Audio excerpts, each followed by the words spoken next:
Je venais de détruire leur festin. Le corps avait touché le sol, et dans leur monde, cela signifiait une seule chose, souillé, impropre, inutilisable. Le silence qui suivit était pire qu'un cri. Des centaines de regards se sont tournés vers moi, des regards remplis de haine. Puis le chef s'est levé, immense, ses yeux brillaient dans l'obscurité, et il a demandé « Qui possède cette petite chauve-souris ?» J'ai vu mon père traverser la foule. Pour la première fois, je le voyais avoir peur, une vraie peur.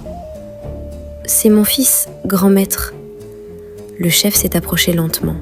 « Et que fait-il ici, au point de renverser notre repas ?» Mon père tremblait presque. « Il m'a échappé des mains, pardonnez-le. » Alors tout a explosé. Des cris, des insultes, des créatures hurlaient dans toutes les langues. « Il doit remplacer le festin. Nous avons traversé des pays pour rien. Qu'il rembourse la dette. » C'est là que j'ai compris. Mon père devait offrir quelqu'un, rapidement, et pas n'importe qui. Une victime assez importante pour remplacer celle que j'avais sauvée. Le chef l'a fixé longtemps. Puis il a dit « Dans 1 semaine, tu nous apporteras un nouveau repas, ou c'est toi qui paieras. » Le retour fut horrible.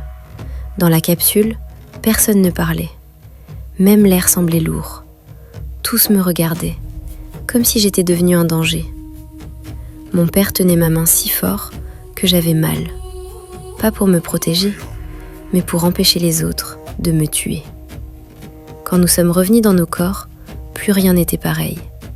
Au village, les autres sorciers évitaient mon père. Ils ne lui parlaient plus.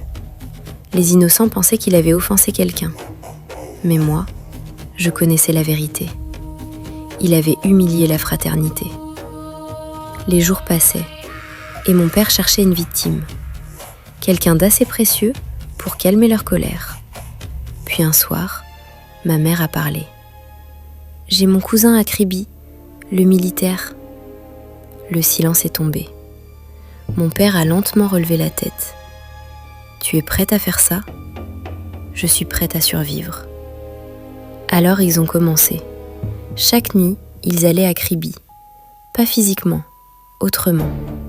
Ils entraient dans ses rêves. Mon oncle voyait ma mère l'appeler, encore et encore. « Viens nous voir. Tu nous as oubliés. Quelque chose ne va pas. » Sa femme essayait de l'empêcher. « Prions d'abord. » Mais lui refusait. Les rêves ne mentent pas. Il avait déjà pris sa décision.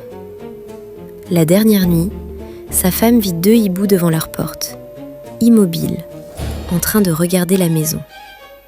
Le matin, elle lui dit « Ces hiboux n'étaient pas normaux. » Mais il se moqua d'elle. Quelques heures plus tard, il prenait déjà la route du village. Quand je l'ai vu arriver, j'ai compris pourquoi il l'avait choisi. Il était immense, fort, impressionnant. Un véritable sacrifice de valeur. Ma mère s'est jetée dans ses bras. Et à cet instant, j'ai vu quelque chose sortir de ses narines. Une fumée, une lumière, son esprit. Ma mère l'a discrètement transmis à mon père, qui l'a enfermé dans une boîte noire.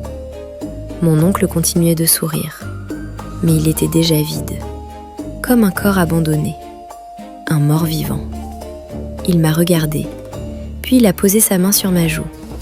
Sa peau était glacée, comme celle d'un cadavre. Et pourtant, il ne se doutait de rien. Le soir, les patriarches sont arrivés. Le repas a commencé. Mon père avait préparé un énorme porc-épic. Mais dans leur monde, ce porc-épic représentait mon oncle. L'échange, le sacrifice. Pendant qu'il mangeait, il riait. Il validait sa mort. Puis derrière la maison, un ancien avala le cœur de l'animal. Au même instant, mon oncle porta sa main à sa poitrine. Une douleur, petite, presque invisible. Mais moi, je savais. C'était terminé. Cette nuit-là, des souris noires sont entrées dans sa chambre. Elles ont pris la boîte contenant son esprit. et elles l'ont emporté dans le royaume astral.